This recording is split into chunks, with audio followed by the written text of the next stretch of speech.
नमस्कार विद्यार्थी मित्रांनो, जय सद्गुरू मित्रांनो. रेल्वेमध्ये कॉन्स्टेबल आणि सब इन्स्पेक्टरच्या जागा आलेल्या आहेत. 6,600 एवढ्या वॅकन्सी आहेत. तर टोटल अभ्यासाची दिशा काय असणार आहे, किती मार्कासाठी कोणत्या एक्झामला आपल्याला द्यावी लागणार आहे, कॉन्स्टेबलसाठी कसा अभ्यासक्रम असणार आहे, सब इन्स्पेक्टरसाठी कसा असणार आहे, त्यांचा जो अभ्यासक्रमाची डिटेलमध्ये काय असणार आहे, PET काय असणार आहे, CET काय, CBT काय असणार आहे, सगळ्या व्हिडिओच्या माध्यमातून जाणून घेणार आहे. ज्याला खरंच हा पेपर द्यायचा असेल त्यांनीच हा व्हिडिओ बघा. उगाच आपला वेळ काही वाया घालू नका, कारण की पुढे खूप महत्त्वाची माहिती याच्यातनं मिळणार आहे.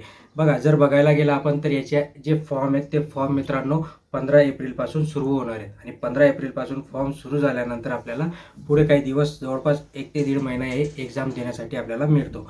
तर मग बघा, 6,600 जागांसाठी कसं त्यांचं डिवायडेशन असणार आहे, सुरुवात कशी असणार आहे. बघा, परीक्षेचं स्वरूप काय असणार आहे ते आपण बघणार आहोत. की सर्वप्रथम मित्रांनो CBT टेस्ट होणार आहे. CBT टेस्ट नंतर आपली PET टेस्ट असणार आहे. PET टेस्ट नंतर म्हणजे जे काही आपलं डॉक्युमेंट व्हेरिफिकेशन आपल्याला करून घ्यावं लागणार आहे. आता याच्यामध्ये CBT जी टेस्ट आहे ती 120 मार्काची प्रत्येकी कॉन्स्टेबल आणि सब इन्स्पेक्टरसाठी सेम आहे.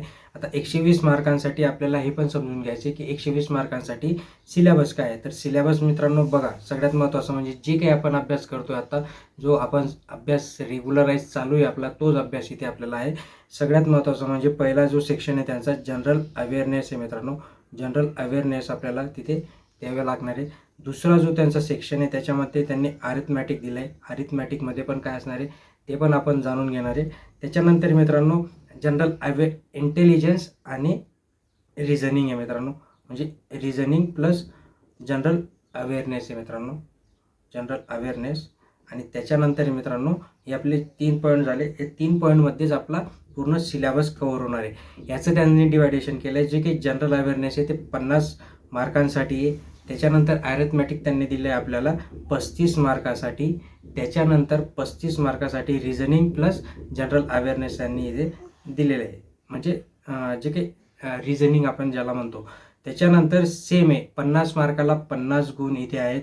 35 मार्काला 35 गुण त्यांनी आपल्याला दिले आहेत. 35 मार्कासाठी परत 35 गुण. टोटल झाली मित्रांनो तुमची 90.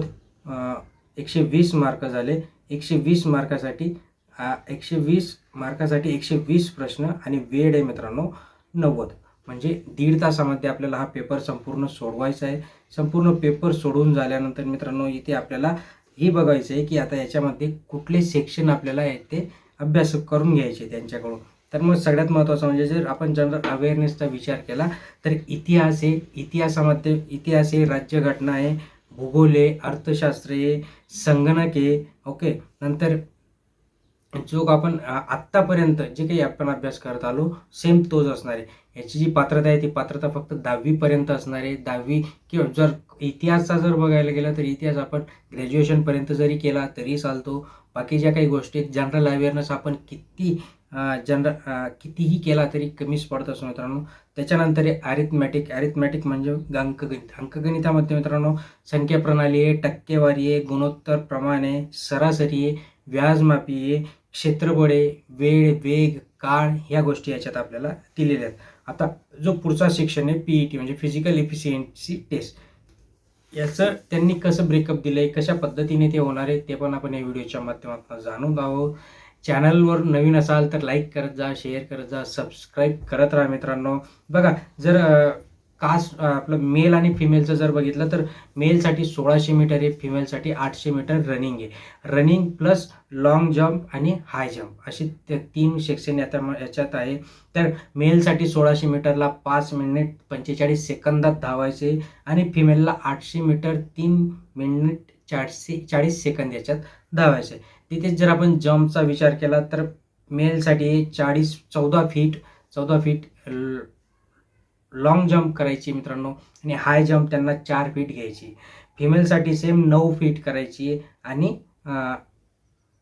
जी हाय जम्प आहे ती हाय जम्प 3 फीट 9 इंच एवढी करायची. त्याच्यानंतर सब इन्स्पेक्टरसाठी थोडा वेगळा क्रायटेरिया. जर लॉंग जम्पचा जर विचार केला तर 9 फीट आपल्याला तिथे लॉंग जम्प करायची. हाय जम्पचा जर विचार केला तर 3 फीट आपल्याला तिथे करायचे. सेक्शन असतो चेस्ट म्हणजे तुमचं फिजिकल मेजरमेंट. ओके. तर ओपन आणि OBCचे विद्यार्थी त्यांच्यासाठी हाईट आहे मित्रांनो 165 आणि फिमेलसाठी 157 आहे. तिकडे चेस्टचा जर विचार केला तर 80 मुलांसाठी आहे आणि मुलींसाठी 76.2 एवढी आपल्याला तिथे चेस्ट द्यावी लागणार आहे. सो असा हा ओव्हरऑल जे काही आता एक्झाम आल्या आहेत त्या एक्झामचा हा आपल्याला विचार करून व्यवस्थितरित्या फॉर्म भरून याच्यात कुठे ना कुठे एक पोस्ट तरी काढून घ्यायची. याच्यावर आपण कंटिन्यू अपडेट देतच असणार आहे. त्यामुळे तुम्ही कुठेही जात नका जाऊ, फक्त सबस्क्राईब करून ठेवा, लाईक करत जा, शेअर करत जा, म्हणजे परत परत व्हिडिओ तुम्हाला बघायला मिळतील. धन्यवाद.